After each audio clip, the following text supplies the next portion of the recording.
Rural ప్రజలు ముఖ్యంగా అల్వాల్ కానీ మల్కాజ్గిరి ప్రజలకు రాబోయే 2-3 ఏళ్లలో ఎక్కడ కూడా రైల్వే గేట్ తోటి ఇబ్బంది లేకుండా చేసుకోవాలనే తలంపుతోటి ప్రతినిత్యం వాళ్ళతో చర్చించి అధికారులతో చర్చించి దాన్ని ఏ విధంగా సాల్వ్ చేసుకోవాలా అని ముందుకు పోతున్నాం. ఇంకా కూడా అనేక డ్రైనేజ్ పనులు, రోడ్ల పనులు వివిధ కాలనీలలో చేసుకోవాల్సిన అవసరం ఉంది.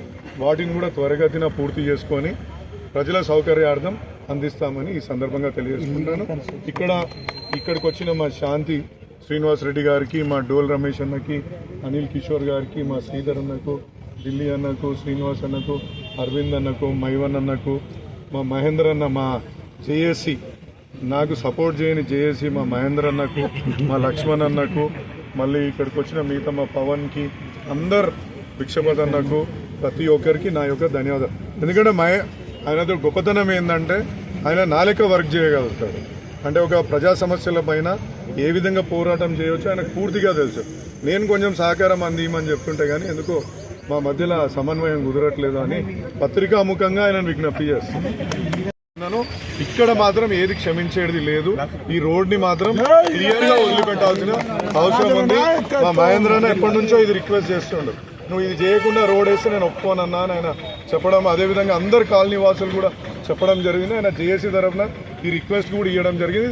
తప్పకుండా టౌన్ ప్లానింగ్ ఆఫీసర్లకు, అవసరమైతే సిటీ ప్లానర్కి కూడా నేను ఈ విషయం చెప్పి ఇక్కడ ఉన్న ఎంక్రోచ్మెంట్ అంటే బిల్డింగ్లు కాదు, ముంగడికి వేసుకున్న ఆ షెడ్లని వాటిని అన్నింటినీ తీసేయాలని చెప్పేసి మేము కోరుతున్నాం. అట్లా ఇది చేపట్టడం జరిగింది. ఇక్కడ జిహెచ్ఎంసీ వాళ్ళు మన హై టెన్షన్ వైర్ల కూడా రోడ్డు ఆల్రెడీ స్టార్ట్ చేసిండ్రు.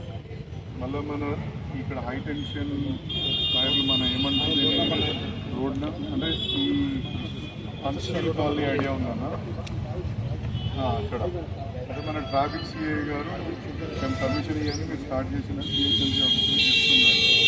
వీళ్ళు ఆల్రెడీ రోడ్ కటింగ్ మొదలు పెట్టేసుకున్నారు. ఆల్రెడీ రోడ్ కటింగ్ కూడా అయిపోయింది. ఇప్పుడు ఆపిన రోడ్ మీద వెహికల్ ఫ్లై అవ్వలేదన్న. వాళ్ళకి కొందరికి అంటే అనవసరంగా ఒక మీ గవర్నమెంట్ ఆఫీసర్స్ మధ్యనే సమన్వయం లేకుండా పోతుంది. కొంచెం మాట్లాడండి అన్న ప్లీజ్.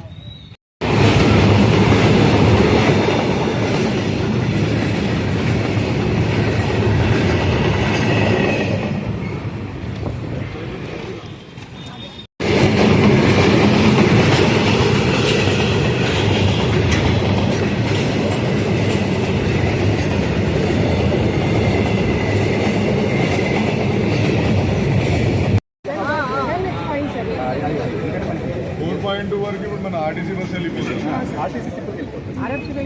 ఇసుక లారీలు రెగ్యులర్ వెళ్ళిపోతాయి.